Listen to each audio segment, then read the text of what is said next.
가장 많이 언급하시는 분이 예수님입니다. 예수님께서 특별히 요한복음에 하나님의 일에 대해서 여러 군데에서 언급을 하십니다. 요한복음 5장을 보면 여러분 잘 아시는 이야기였습니다. 베데스다 목가에서 38년 동안 병자된 사람이 있었죠. 예수님께서 그 사람을 고쳐주십니다. 그 고쳐주신 날이 게다가 안식일이었습니다. 이 일로 인해서 유대인에게 얼마나 많은 미움을 사게 되는지 모릅니다. 그런데 이를 따지는 유대인들에게 예수님께서 뭐라고 말씀하시냐면요, 내 아버지께서 이제까지 일하시니 나도 일한다 였습니다. 그 말이 무슨 말입니까? 예수님의 개념에, 예수님의 일에 대한 개념은 뭐였냐면 하나님이 일하시는 것을 나도 똑같이 한다 였습니다. 하나님의 마음이 있는 것이 내가 마음이 있는 곳이고, 하나님이 일하시는 부분에서 나도 일할 것이고, 하나님의 역사가 그래서 예수 그리스도를 통해서 끊임없이 예수님의 삶 가운데 나타나는 것입니다. 안식일이 누구의 날이었습니까? 안식일이 유대인의 날이 되어버리고 말았습니다. 하나님의 날이 아니라 하나님의 마음이 사라져버린 유대인의 날이 되어버리고 말았습니다. 이게 가장 큰 문제죠. 종교 생활의 문제는 무엇입니까? 기독교가 종교 생활, 노미널 크리스천이 되기 너무 쉬운 건 뭐냐면 바로 하나님의 마음을 모르는, 그저 우리의 마음을 위한, 우리를 위한 생활이 될 때 그냥 종교 생활로 떨어져 버리는 것입니다. 예수님이 보여주시는 것은 바로 안식일의 진짜 주인, 안식일의 마음을 두시는 그 하나님의 마음을 회복시키시는 것이었습니다. 그래서 내 아버지께서 이제까지 일하시니 나도 일한다 라는 것입니다.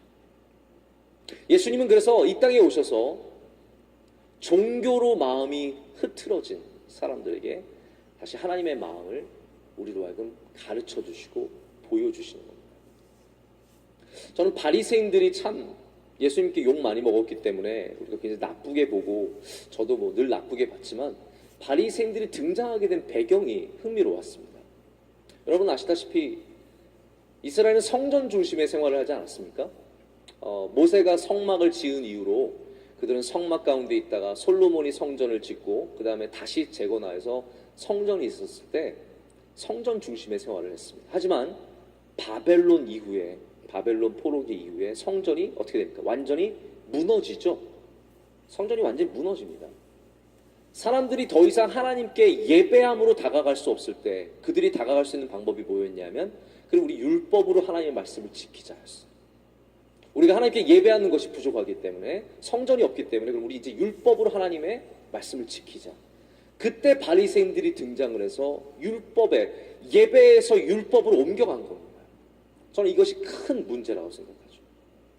하나님을 사랑하는 예배에서 바로 윤리와 도덕과 종교 생활로 포커스가 완전히 옮겨간 것입니다.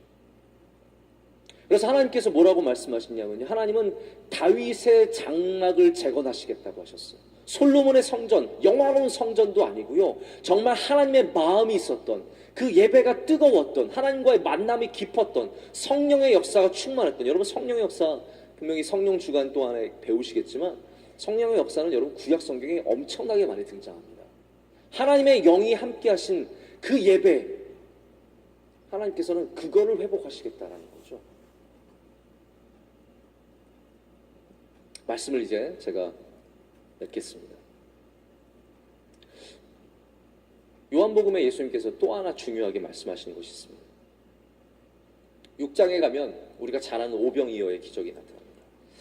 그때 사람들이 예수님께 이렇게 묻습니다. 우리가 어떻게 하여야 하나님의 일을 하오리까? 이렇게 묻습니다. 어떻게 하여야 하나님의 일을 하오리까? 아마 여러분들도 이런 질문을 지금 다 갖고 계실 거라고 생각합니다. 일부 예배 나오시는 분들은 원래 정말 훌륭한 분들 아닙니까? 일부 예배 나오시는 분들은 원래 기본적으로 여러분은 2부 예배보다 훨씬 더 3부 예배, 4부 예배와는 비교할 수 없는 훌륭하신 분들이십니다. 여러분들 마음속에 내가 어떻게 하나님의 일을 할 수 있겠습니까? 라는 질문이 있으십니까? 이 예수님의 말씀을 통해서 저는 오늘 마지막 답을 드리고 싶습니다. 예수님께서 이렇게 대답하십니다. 하나님께서 보내신 일을 믿는 것이 하나님의 일이니라. 가장 아름다운 하나님의 일이 무엇입니까? 저는 여러분께 이 도전을 드리고 말씀드리고 싶습니다. 가장 능력 있는, 가장 아름다운, 가장 귀한 하나님의 일이 무엇입니까? 예수님 잘 믿는 겁니다.